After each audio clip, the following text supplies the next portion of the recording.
Hi there, everybody. This is Tracy, and today I am bringing you a new series. I've had Meet the Expert series, and I'm still going to be doing that. But now I've decided to share some of your stories.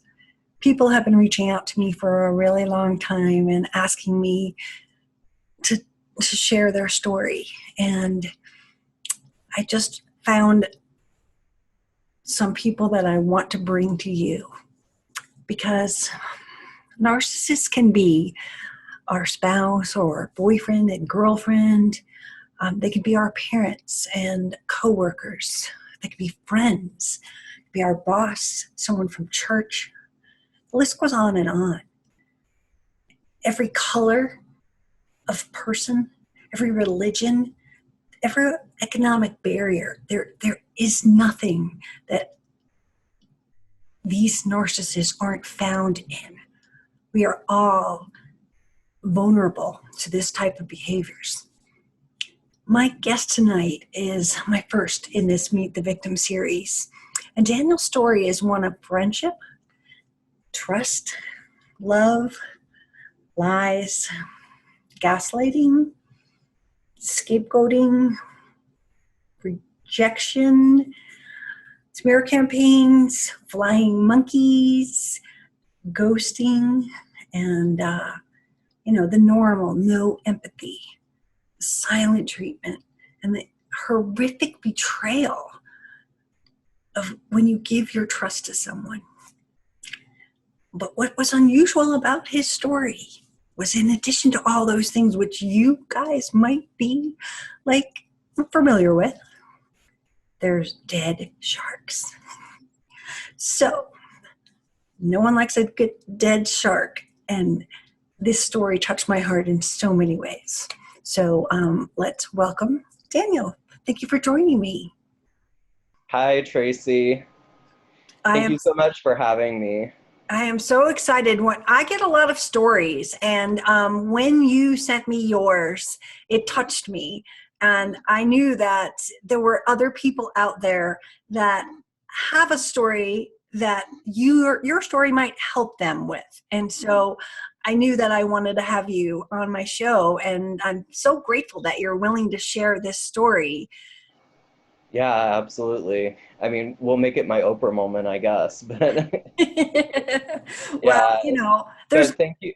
Thank you so much for doing what you do, though. I really believe that you're having a positive impact on people's lives, and it's so needed. thank you. Absolutely. Yeah, well, we all learn about narcissism when we have to. There aren't people that have normal relationships out there that just go pick up a book. It's something that comes to us out of necessity and out of becoming a victim. And I just am glad that I am on the other side, and I can, raise the voice that we need to be found. So Yeah, absolutely. It is a thing that they say that if you have to go looking for information about the relationship you're in, that's automatically red flag number one. yeah. So, that was definitely the case for me. I mean, I found all this by accident. So, Yeah. Well, yours is an what unusual a rabbit story. hole. Yeah. Oh gosh, it's A like velveteen rabbit hole, we might say. you could definitely say that. So why don't we start off by talking about your history? Where you're from, a little bit of the background, because that's really important to the story. Right, absolutely. So I'm from New York City. My parents are actually both conservative fundamentalists originally from the South. So that's their background.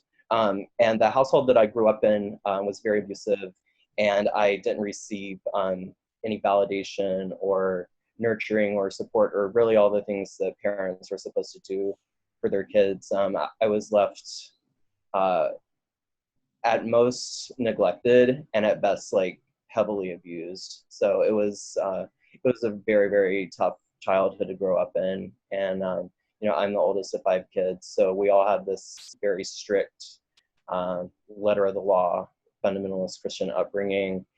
And, you know, I can tell that as adults, I mean, like we're all adults now. I think my youngest brother is now like 18. I can tell that it's affected us all in different ways as we've all gone different ways and merged into adulthood. I actually am not able to have any contact with them to this day because of the severity of everything that happened. And, you know, they disowned me for being gay when I was 19. So that's the background that I come from. And that part was I hope that you're okay if I share this, but Yeah. when you told them that you were gay and coming out, what did they do to you? Because that was horrific, like right from the start. Yeah. So when I was 19 years old, I was forced out of the home. They basically gave me a choice that either I was going to be put into conversion therapy and sent to some kind of Pray the Gay Away camp somewhere in Tennessee, or it was either that or I was not going to be able to live in the home anymore. So I was forced out of the home, and it was 5 degrees in January at the time. I ended up on the streets of New York, and it was I almost died from the exposure to the cold. So that, you know, incredibly traumatic experience when I was 19. And, you know, it's been really hard not to have family to lean on. I mean, no matter how dysfunctional that family is, I mean, that's what you grew up in. And not to have any family support all these years, it's been really hard. Mm-hmm. And you think that your parents, now that you look back and you know the signs of narcissism, do you think that they were also narcissists? I have absolutely no doubt. Yeah, I mean, that's one thing that this whole ordeal has definitely brought to light. I mean, I have no doubt that they're sociopathic slash narcissistic Mm-hmm. individuals. Absolutely no doubt. You know, they had no remorse or conscience or empathy for anything that they did. Mm-hmm.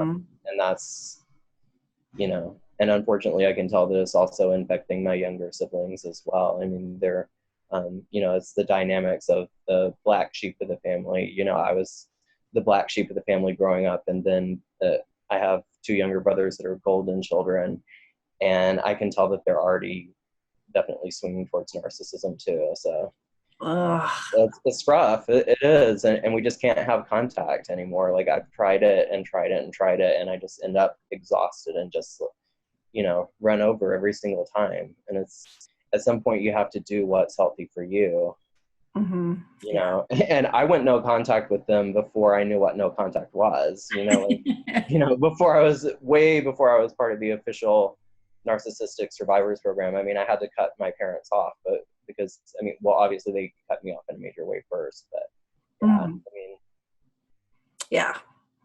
So let's talk about the story, because yours is not of a romantic, it's sort of a romantic, but it's also a friendship. right. I would say it blurs the lines between a romantic relationship and a friendship. It's, you know, and people ask me like, you know, well, what kind of a relationship did you have with him? And I say, well, I mean, does it even really matter? Because it was all smoke and mirrors. I mean, does it even really matter what it was supposed to be? You know, like this primrose path that he was leading me down. Like, does it even really matter what it was? Because it was all fake. Right. Exactly. And again, titles don't mean anything. And it's the behaviors, the patterns. So let's start by talking about him and what happened. hmm So in 2016, I was 28. I'm 30 now, but I was 28, and I'd hit a point in my life here in New York where I had gotten laid off from my job in the fashion industry, and it was just like a really rough period. I mean, really, really rough. I couldn't find. I had been out of work for probably 6 or 8 months, which is like impossible to do in this city. Like I still don't know how I was surviving, like hardly at all. And I had gotten, like, just kind of out of the blue, I got this offer dropped in my lap, but the catch was that it was out in Portland, Oregon. Um, you know, it was doing something that I'd never done before. It paid pretty well, but it was a software job, and I'd never worked in software, and it was on the opposite side of the country. Um, so at that point, like, I realized that my options were very few. And again, like not having a family support network to lean back on. I mean, like my options were basically to go out there and take it.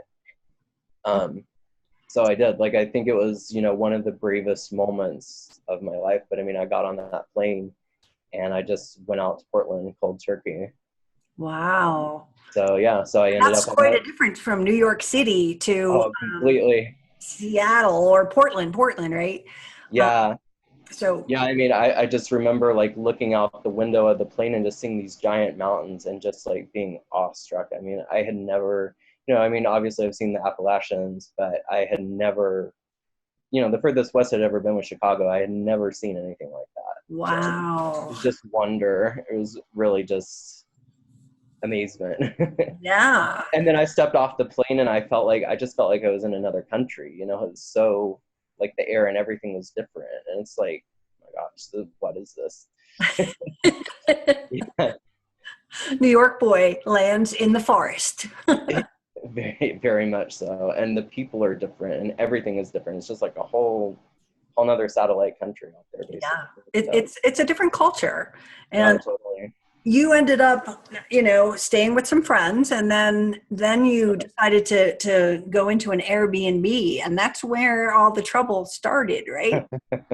Yeah, so I stayed on my friend's couch for as long as, I didn't want to wear out my welcome with them. And then I ended up booking this Airbnb. I booked this Airbnb for like a month.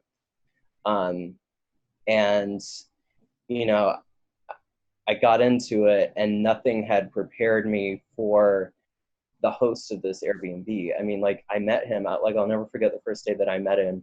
Just had this magnetism about him.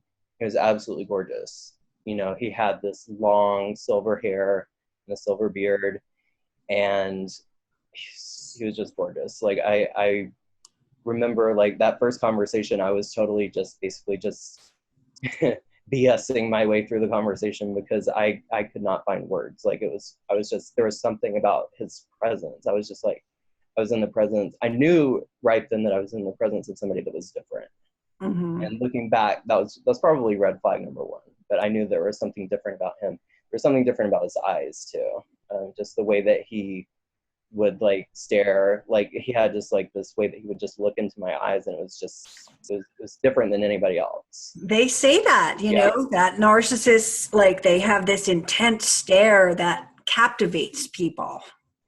Yeah, I mean, I would say he was hypnotic. Like there was just something about him, just like his whole presence was just hypnotic. And then, I mean, this only compounded like after we got to know each other over these weeks. I mean, like I'm coming in with basically, like my New York walls being up here. But he broke those walls down and down and down and down to the point where I just started trusting him more and more. Like he wanted to know about my life. He wanted to know about the stuff that I liked. We just had like these conversations that got increasingly just more and more intimate, for lack of a better word. And I don't know, it just, I think at some point, like, so he helped me move out. Like I found permanent housing and he helped me move to my permanent place. And then, he would do stuff like he would continue to like ask me over to his house, and we would, and this was all his idea. We would like hang out naked in his hot tub and stuff like that. And I think at some point I just started to realize like I have feelings for this guy. I don't know exactly when it hit me. It may have been like after that move, because I know that like I don't think when I was actually staying with him I realized that I had feelings for him. I think it came later on into the relationship. Hmm. Um, but definitely by the time that we were hanging out in the hot tub and doing all the stuff, and he would take me to like dances. Like he liked to go to these EDM dance music things, so he would take me to stuff. And I just, at some point I just realized like I had fallen for him really, really hard. Well, you had also developed a friendship. You're in this like Right. foreign country, and he's your rock. And without the Exactly. family factor, he became your family. He became your So much. friend, and it kept escalating from there. Yeah. And Yeah. you, I actually told him at one point, like you feel like family. I told him that. mhm. And I remember that. Yeah. And you guys swapped that you loved each other. Yeah. So that's like you're on the way, right? Those are signs that this is our Right. end and potentially more. I mean, yeah, I mean, I think the thing that he said to me that really just kind of opened all that up to me was like, I basically told him at some point that I was developing feelings for him. Like, I can't remember exactly how I said it, but he got the message. And he said, you know, well, Daniel, we have all the time in the world to figure out what this is, like, or what this can be. He said that. He said, Mm-hmm. we have all the time in the world to figure this out. And I think that's called future faking, right? It totally is. It totally is. He's also building the trust and saying, "I'll be here because we've got time." So, yeah, that's When the opposite was actually true. I mean, actually, like, he became less and less available as time went on. But I mean, you know, but that was the future faking, was that, you know, we were supposed to go on these camping trips and this and that and all this stuff, just like this rosy future that we were supposed to have. mm-hmm. Um, and then he also told me something. He told me that he had had a wife that had passed away 10 years ago. She had like a rare terminal illness, and his wife had passed away. So this was something that he told me, and uh, it really just broke my heart for him, I guess. And it just, I think at that point, like, my walls were gone. Like, you know, I was like, you know, here's this poor guy, like, he's lost his wife 10 years ago, like, you know, he's sad, you know, just felt so much empathy, you know, for everything that he was going through. And I thought, you know, he just needs to be loved. That's all. Like, that's what I thought. He just needs love. That's all. Yeah. So You here am probably I. thought you could fix him, right? Because that's Oh, I wanted to fix him. Yeah, absolutely. I was like, you know, all he just needs is some love. yeah. But But now that you know some of the other stages and signs, him telling you that story and elaborating 10 years later, still being in the victim mode, he was kind of captivating you by, you know, oh, poor me. And then of course that's going to tug at your heartstrings and pull out empathy for him. So that's actually one of the red flags as well, is that he's always yeah, the victim. And 10 years later, I get that you could still be sad, but it's almost a tool that they can use. right. And one of the things that came to light later too was that, I mean, immediately after the wife died, I think it was within, you know, a year and a half of the wife passing away, you know, one of his coworkers that worked with him at the time, she told me that, you know, he was going around and, you know, going to like group sex events and, you know, having multiple sex partners and stuff. And I was like, well, you know, if that's your thing, but it doesn't sound like somebody who's really, really sad that his wife passed away. I mean, like, and, you know, I want the viewers to understand, you know, nobody's saying that it isn't sad that his wife passed away. I mean, obviously that's horrible. I mean, like, I've lost family. I get it. You know, like, I lost everybody that was dear to me in one fell swoop. And that was what I think we really, really connected on, was like this idea of death. And like, we even talked about that, like the idea of death and grief, and you know, having a container for our grief. I remember that I told him that my personal container for grief, like the symbol that I use, is like the footprints of the World Trade Center, you know, like where the reflecting poles, not that I lost anybody personally in the towers, but to me is, but somehow the two things have always been linked for me, like my grief and that period, and just the, I guess, just the desolation of ground zero and those craters in the ground. Like, somehow it's always been symbolic of the loss in my personal life too. Mm-hmm. So I shared that deeply of myself with him. You know, What and kind that, of person was he? Was he spiritual? Was he, you know, you're saying that he did all these other things and had, well, right. I mean, so I only came to find out later about a lot of the other things that would be, you know, you might think twice about a right. lot of, yeah. But you said he Um, was spiritual and he did yoga, so he had this presence of, you know, a very good person, that trustworthy person. Right. You know, he claimed to be a Buddhist. He almost, I say he really set himself up as like an authority figure, like some kind of almost like a guru. And we would just have, again, have these spiritual conversations. And I gave him a couple of my favorite books, that have helped me along the way. And we just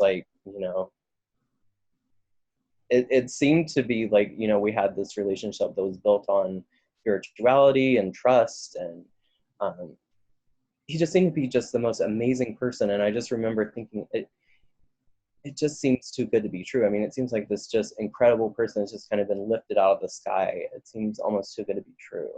Yeah. And I remember thinking that. Um, but then, of course, I didn't want to believe that. So I was just kind of pinching myself, and I'm like, wow, you really did good with this one. Yeah. And then I believe you had told me a story where he was going to go on a boat and take some time to be spiritually healed or something like that. Yeah, he said he was going on a vision quest on this boat.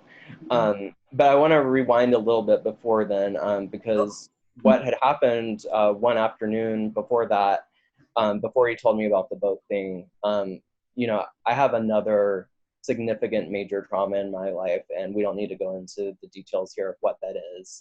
But we'll just say that it's a significant trauma that, I'll say it was a hate crime that was done to me.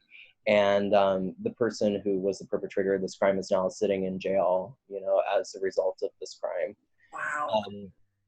So it's a very, very significant milestone in my life that happened in 2013. And so one afternoon I was sharing with Tom about this event, this trauma that happened in my life. And, I was, again, the walls were all broken down at that point. I mean, like, I was crying and crying and just sharing the story with him. And I remember, he just basically just held me, and just kind of like hugged me over and over again.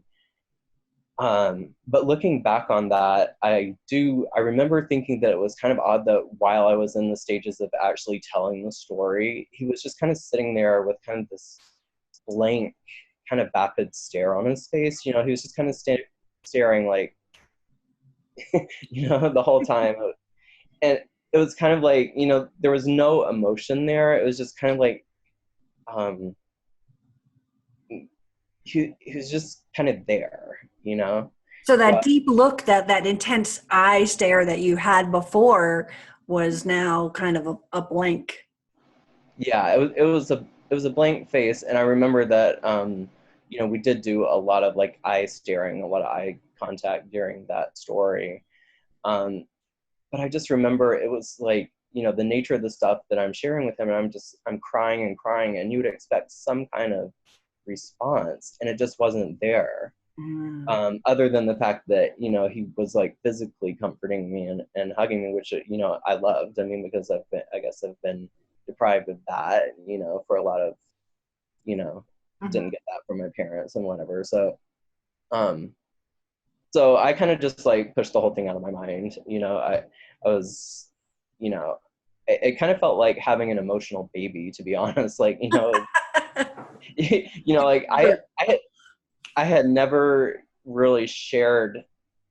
I'll say I don't think I had ever shared of myself that deeply with somebody before, and I just like literally just let it all out, just every bit of it.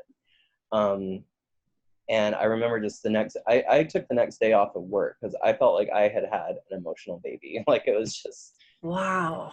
yeah, and I remember, we were sending these emails back and forth after that, and I was like, I love you, you're beautiful, and this and that. And so, we were talking back and forth, and then the next thing that happened was he took me out to dinner, and he told me that he was going to go out on this boat trip over the summer, which you alluded to before.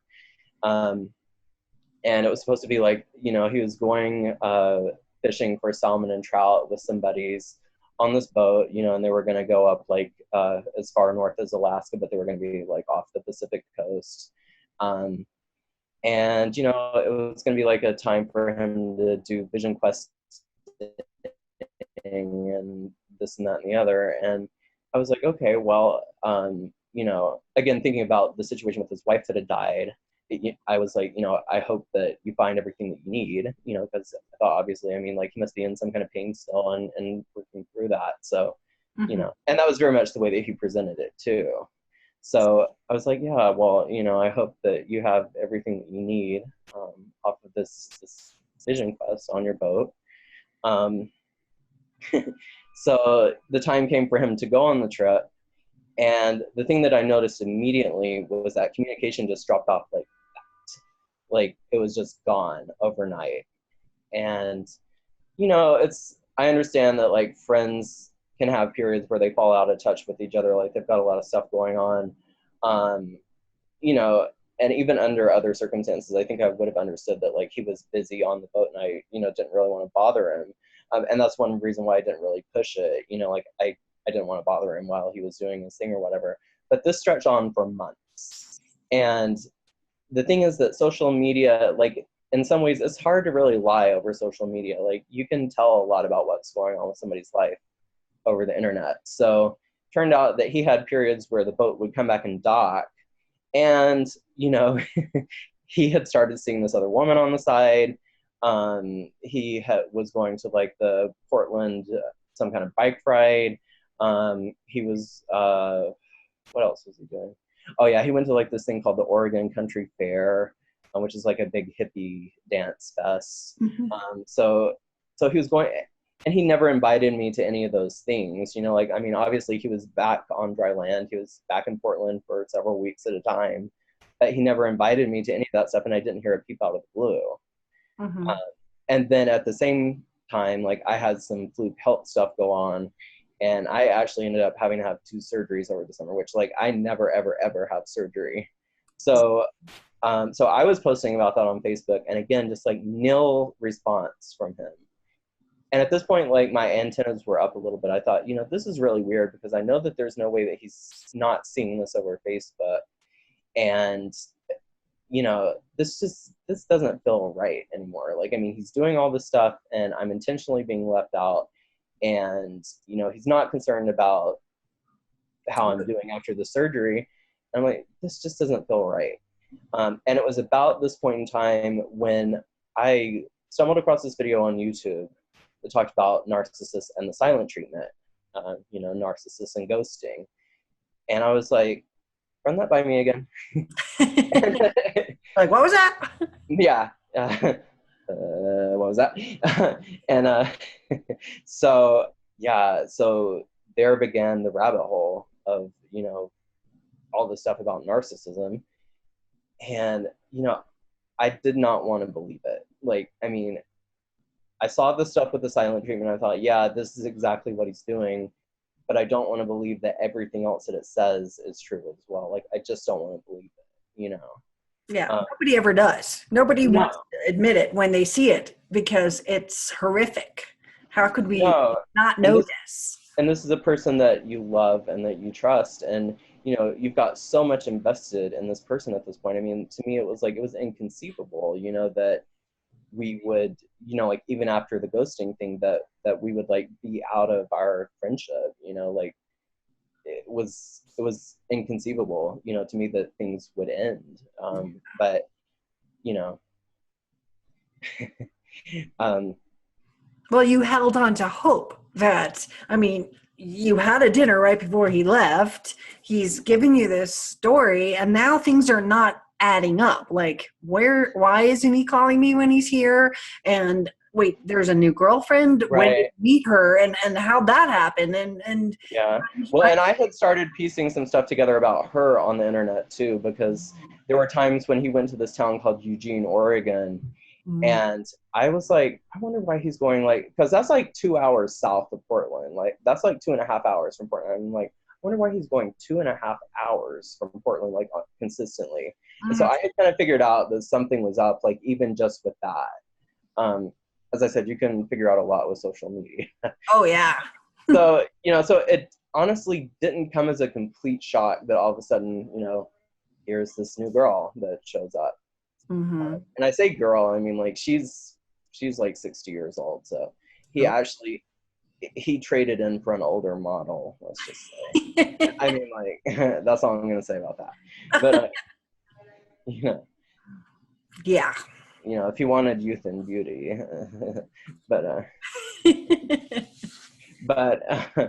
yeah. So I guess in the midst of all this, one day I got home and I pulled up Instagram and I pulled up his Instagram account, and I just remember it was like 30 seconds where the world just froze. And I was looking at the screen and there were images of these sharks that were just like lying dead across the deck of the boat. And I literally couldn't process what I was seeing. I'm like, because I mean, these huge, larger than life bodies of these animals, just like that obviously had grotesque, horrible deaths. You know, they're bleeding out. I mean, just gore, horror, you know, just, it was hard for me to comprehend what I was even looking at. Mm-hmm. And then he also had a video, and like, when I saw the first one, it was kind of like, I don't know, like I wanted to say like, maybe this is a fluke, like maybe this, I don't know. I was trying to figure it out. Like, I don't know if this shark could have like gotten injured somehow off the boat and like they reeled it in. Like I was coming up with anything that I could think of in my mind to try to rationalize it away. But then when he posted the video, there was this shark that had been sawn in half, and Tom zoomed up on its guts, and he and the guys were standing around on the deck of this boat, and they were just, you know, it was littered with the bodies of sharks, and they were standing around laughing.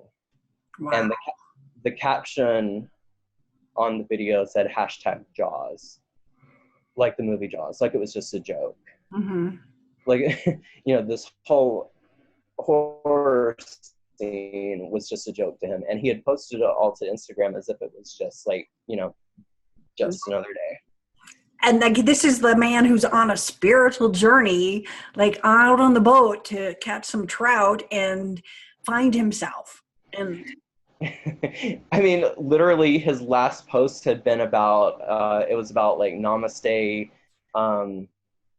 dear ones, find your inner balance with this and this, and, you know, quotes from, how do you say his name? Thich Nhat, whatever, you know, the guru, you know, like Buddhist quote this, yoga-ish, new age-ish quote this, you know, like yoga kill a means, shark. yeah, exactly. Like right before that. Oh, and we didn't talk about his fascination with children's books either. So that's another thing that he said over the course of the friendship, was that he loves the Velveteen Rabbit. And that was something that we had bonded over, was that I love the Velveteen Rabbit.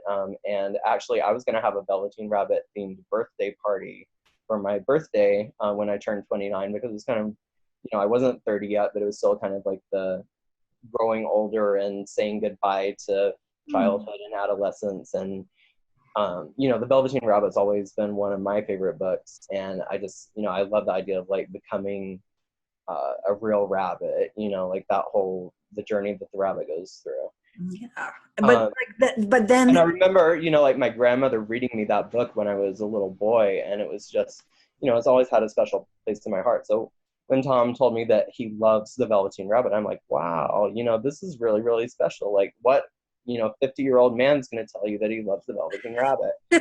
And then, and he has this thing with other children's books too. Like, I mean, he's since posted about, what did I tell you the other book was? Have I told you lately that I love you? You know, with the two bears hugging on the front. Mm-hmm. And then his little caption goes something like, story time, my favorite part of the day. And I'm like, well, which part of the day is that? You know, like before or after you're butchering the sharks on the deck of the boat? Like, when is that? Such a contradiction, and that had to be like messing with your head, because oh, absolutely. So that's where cognitive dissonance kicks in, because I'm like, how is this the same person? You know, like the person over here who loves children's books and the Velveteen Rabbit, and this posting namaste, you know, yoga memes on Instagram. Like, I mean, and the very next post is these butchered sharks. I'm like, does he not see the disconnect there? Because like I see it, like, you know, it's written in neon, you know, like the disconnect. Like, how does he not see this disconnect? Because to me, it's just like neon. It's like a Times Square billboard, you know. It's like, yeah, and I don't even like fish that much, but I don't ever want to see them dead. I mean, that's why I don't want to eat them, because Right. they Well, swim when I'm in the water. I don't want to eat them. well, and this is the thing too. I mean, like, so he had told me this other thing about how he went to Hawaii and he was scuba diving and this and that and the other. And I'm like, so now you're going to go and you're going to kill the wildlife that you were in the water with? Like, how does that, like your Mr. Nature lover and Mr. Nature hippie nature Portland granola. Yoga dude. Yeah. Like, how does that work? Because apparently you just don't give a crap about the environment or animals at all. Mhm. But So but what happened next? I mean, so you're sitting here, he's there, you see all of this. How did you respond to it? Did it freak you right. out? Did you reach out? Did he reach back? Yeah. So basically, we got into a war at that point. I, at that point, my temper flared very hot, and I realized that I had been lied to, and that I'm sorry to have to use this expression with your viewers, but the only way that I really know how to describe it is I felt like I'd been emotionally raped. Like here I was, I had shared so much of myself with this person. I had let him in so deep, trusted him so much. And then he's not remotely the person that I thought that I was sharing myself with and that I had let into my deepest circle of trust. Yeah. You know, and it was all like magnified so much worse because here I am like 3,000 miles from home. I'm out of my element. I am, like I don't really have a close circle of friends out there. So, I mean, it's all the classic elements of the situation that the narcissist wants you to be in so that you're really vulnerable, Mm-hmm. you know? And that had to hurt so much because, Oh my God, it again, it's was, that trust. so, You gave him your heart. yeah, it's so painful. I mean, just the fact that like I gave him everything that I had to give, and that didn't mean anything to him, and that hurt so much. Like I can't even describe to you how much that hurt. Mm-hmm. Yeah. It's just, I think all the viewers that are going to watch this are going to understand it, because that's what they do. They can strike a pain that we haven't really felt. And coming from you, you have been betrayed by your entire family. So you've had pain. You don't want right. someone else to step on you. Yeah. Well, I mean, and that's the thing that it basically ripped the bandage off of all my old father wounds. Like all that. Like I didn't realize how severe that the wound actually was until Tom came along and basically just ripped the bandage off of all that, because not only do we have this situation with him here immediately, but we also have all my prior history and trauma that he's now ripped the bandage off of. Mm-hmm. So, my betrayal and my father issues and growing up with an abusive father, all that was just immediately just ripped open raw. Mm-hmm. Um, and I just remember like, the stuff that I was saying to Tom at that point was just so raw. It was just like coming from such a raw place of pain. I was like, you've hurt me so bad. Like I told him at one point, like, I said, you have broken me, because it was true. Like he had completely broken me at that instant. Um, and what I want to tell your viewers is that you can go from that point, like you can go from being curled up in a ball, crying your eyes out on the floor of your room. You can go from that to being a survivor and a thriver. And it does get better. And you can, if I can stand here right now, then you can do that too. Yeah. Because there is no greater pain. No. And you're very brave. And my heart, I feel for you right now. I can just feel what you went through, and how those wounds were opened up. And it makes me sad that someone could be that cruel. Yeah. It's really opened my eyes to the full uh, capacity of human nature for good and for bad. Mm-hmm. And it really, as I said before, it helped me to understand my own upbringing in a new light, because once you see that these people lack empathy and they lack a conscience and they are capable of really anything, then you understand it so much more makes sense. Mm-hmm. Yeah. And that Um, and that's the part that, you know Let's keep going because there's so Yeah, much here. I so love much, so much to cover. Yeah. Yeah. Um, so the thing that I came to realize about Tom was that it really is like the tip of the iceberg phenomenon. And the more that I dug around and the more that I researched and the more that I started asking questions, the worst stuff that came to light, you know. I found another Instagram account who was, this account was by the captain of the boat, and he had taken another series of pictures that I would say were just as bad.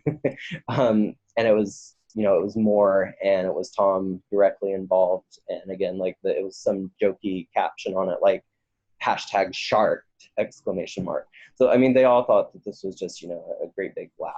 Mm-hmm. And, you know, so at that point, like before I found the second Instagram account, I had reached out to Tom, like, you know, we had had our fights, like, you know, I had just like, you know, said all these things. I, you know, called him an idiot and X, Y, and Z, and, you know, just went into New York cussing mode and, you know, just like, so I came, I had even at that point defriended him on Facebook.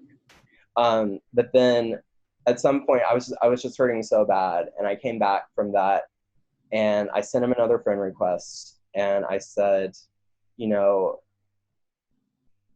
I want to talk, and can, you know, can we get another adult in the community to sit in with us? And can we, like, when you get back, can we sit down and have this conversation between the three of us? And he said yes. And the thing that immediately struck me was like, during that whole conversation, it was like the old Tom was back, you know, like suddenly like the syrup and the sweetness was all, it was all like instantly back. And he answered you. Yeah, and he answered. I mean, like, surprise, surprise, you know, because, you know, after months of ghosting. But yeah. And, oh, well, we completely skipped over gaslighting. Oh yeah. So tell me about the gaslighting part. Yeah, so what had happened, like, over the course of our arguing, you know, Tom had started gaslighting like crazy. And it was just, you know, it was mind-blowing. You know, he was like going, you know, this was a completely, what did he say? He said it was a one-time event. He said it was completely safe and legal. Um, Safe for who? The shark? Definitely not for the sharks. And he was just gaslighting and gaslighting. It was like basically anything to argue with his own pictures, and downplay what I had seen, you know, and just like there was some loophole for everything, you know, like it was legal. Well, I mean, who cares if it's legal? I mean, other than the fact that I was completely shocked, like when I looked into it, apparently like shark fishing in some capacity is legal off of West Coast states, which should not be the case. I mean, I was shocked with that. Like, I mean, in 2018, like with the critical state that our environment's in, that's legal at all. I mean, that's shocking. Mm-hmm. Yeah. You know, we're talking about the disruption of ecosystems that are already under tremendous amounts of stress, Mm-hmm. and, you know, the oceans that are warming and everything else that's already pollution that's already going on to affect their environment. I mean, and, you know, you don't know what your disruption, what that's going to do to the entire ecosystem. Right. Right. And beyond that, I mean, just the fact of the incredible amount of pain that you're causing to these animals. Like, I looked at it and I'm like, what's actually the difference between that and, you know, like gutting a human on the floor of Mm-hmm. a room or a boat? And I've actually had nightmares to that effect where Tom has like come along and stabbed me over and over again. Yeah. Oh. So that's part of, you know, the CPTSD that you deal with after you've been in a narcissistic relationship. Mm-hmm. I've definitely had dreams like that where Tom is like perpetrating violence against me and stabbing me and stuff like that. But where were we going with this? So he told you about the fish. I mean, you told him about the fish and he agreed to talk with you. But then, were there flying monkeys? What happened next? Right. And so what had happened was I shared everything that had happened on Facebook. The actual images got taken down off of Instagram the next day. And I'm not sure, I believe what probably happened is that Instagram itself probably took the images down because my friends and I were reporting the images. Um, and, but, you know, the images were taken down one way or the other, but I had already taken screenshots of the images. And so I, you know, wrote up a little piece about what had happened, and I hit share on Facebook with these images attached. And before I knew it, like, I mean, this post had blown up, like it had gone everywhere. And that was not really something that I'd anticipated. But I guess a sidebar here is that I had also gone to like the facilitators of like his yoga group or his dance group, because he, you know, like I said, he went to a bunch of different dance groups. And so there was like this spiritual dance group that I went to the facilitators, and I did like directly message them with the information as well.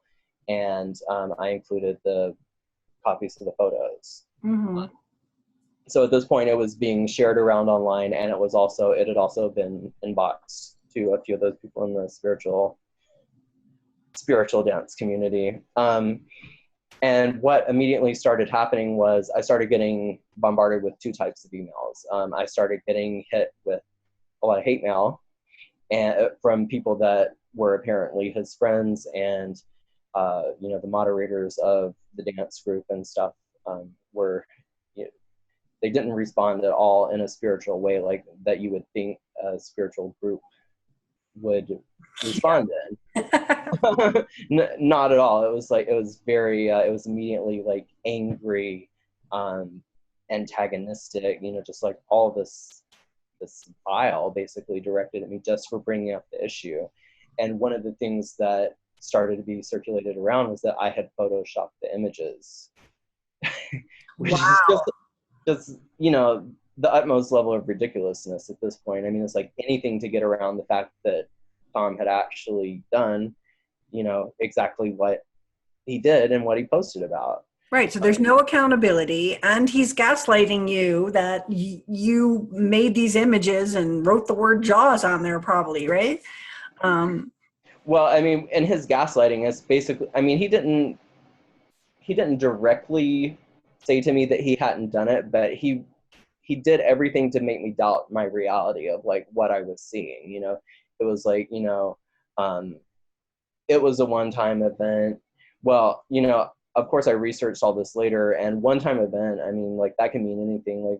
Like these trips apparently, I mean, they can last for weeks at a time. So, I mean, and during this time, mind you, like, I mean, we probably only saw a few of the actual sharks. I mean, like they're catching all the sharks that they can possibly reel in during this time, because the meat is sold by the pound. And there's also another horrible practice called finning, which is where they cut the fins off of the sharks, you know, off of the animals that are a lot of the time still alive. And they, you know, they slice the fins off because that's the most valuable part of the animal. So, I mean, of course, that was going on as well.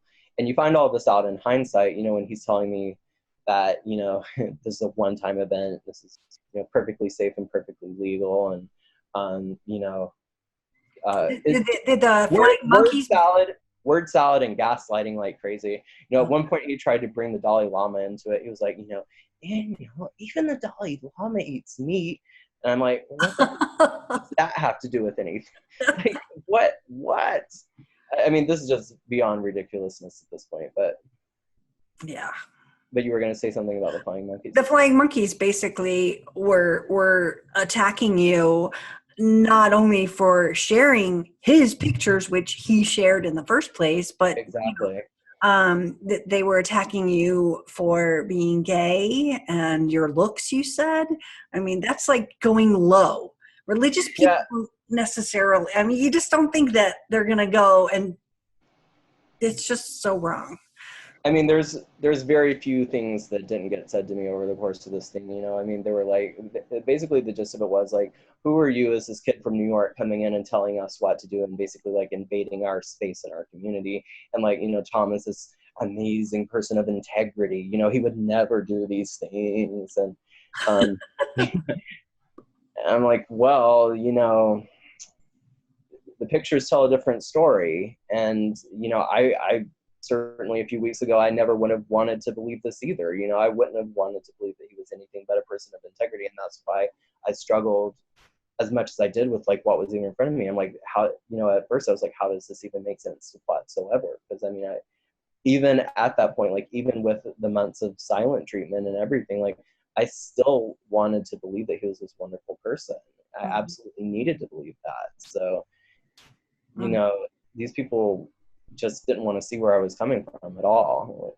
No, And but did you have like animal rights people come and like support the idea, or? right. And so that was the other type of mail that I started getting was, you know, people said, you know, you took a brave stand and you did the right thing. And, you know, you need to continue to press him for accountability. Like you can't just, you know, give him a free pass on this. And, you know, I absolutely realized that was the truth too. I mean, like there was no way that I could give him a free pass on this, because if I did that, you know, then I'm being an enabler and he's just going to go out and do this again. And I can't have that on my conscience. Like there's no way that I can have that on my conscience. It's just not right. Right.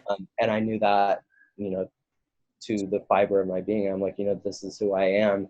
And it never would have even occurred to me to go out and torture animals as a form of a kicks, basically. I mean, because I mean, let's face it, you know, like we don't live in a hunter-gatherer society anymore. Like we are in a postmodern urban society. Like we do not need to be going out on boats and No, you know, reeling in sharks. Absolutely not.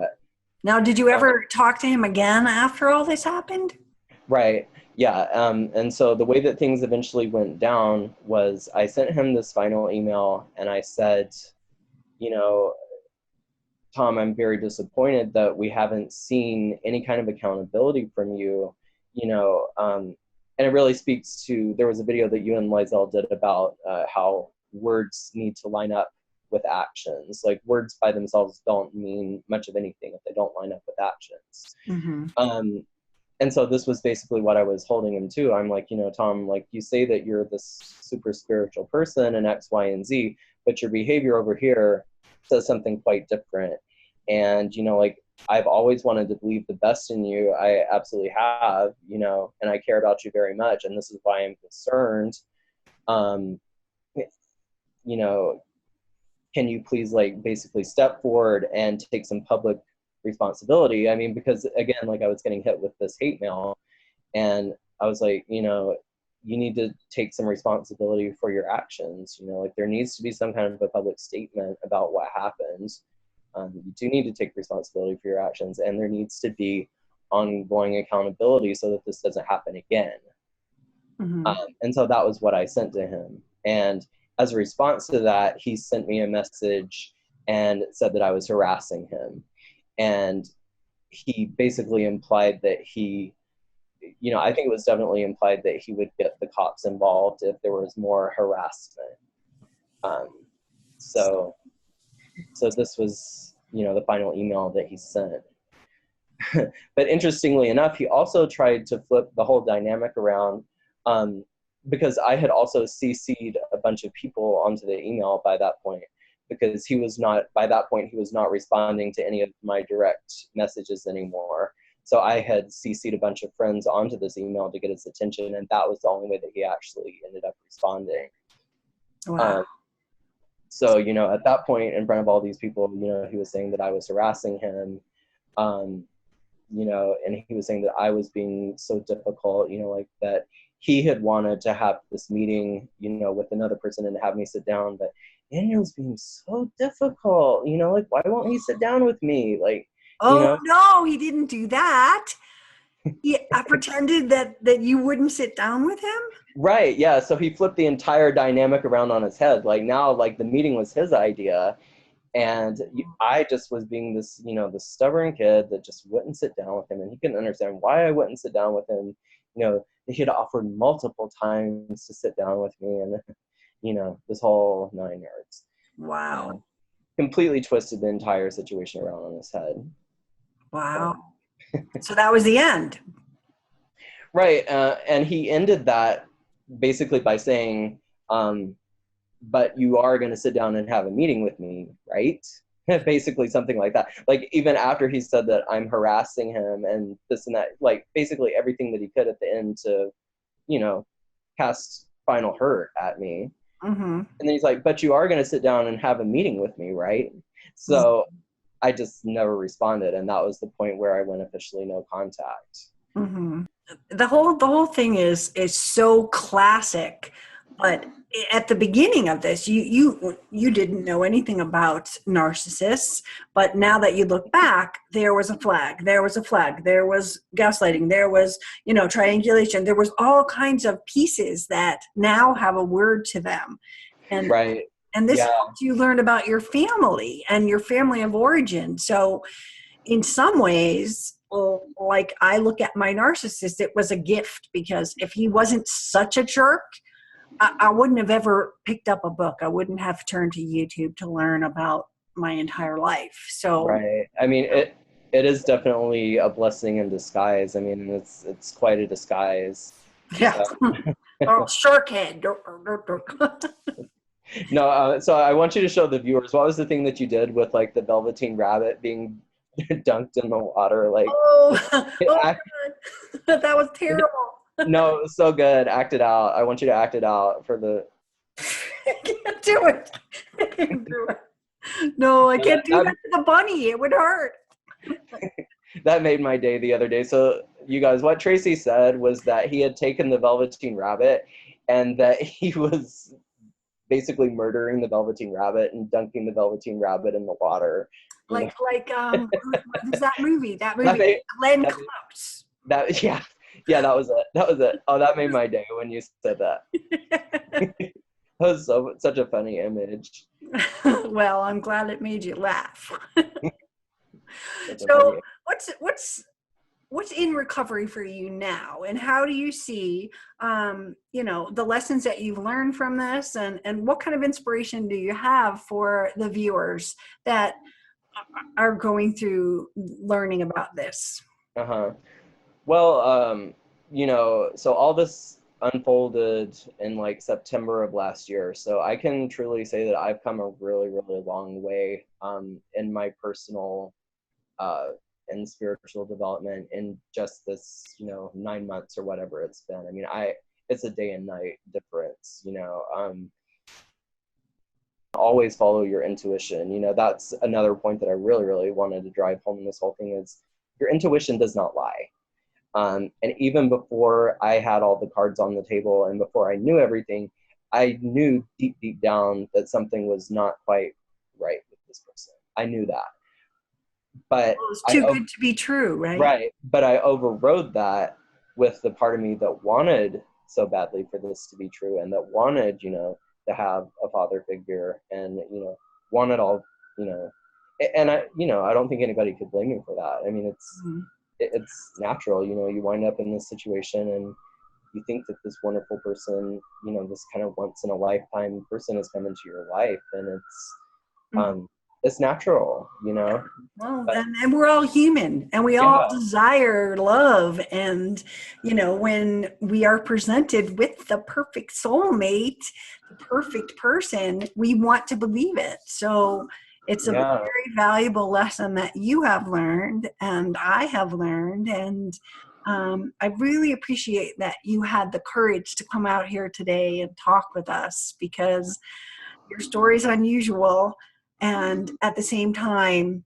more like right by the book. I mean, we could just turn the chapters. Okay, gaslighting, check.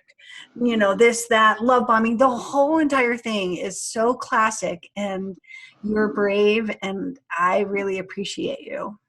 Oh, well, thank you so much, Tracy. It's, I think if this story can help like one or two or however many other people it helps, I mean, it's worth it, because, I wouldn't want anybody else to go through what I've been through, honestly. I wouldn't wish that on my worst enemy. I just, well, thank you so much for talking with me today. Thank you, Tracy. It's a joy to meet you online, and I hope that we can meet when you're here in the city sometime. You got it. I'll talk to you soon. Okay, take care. Thanks.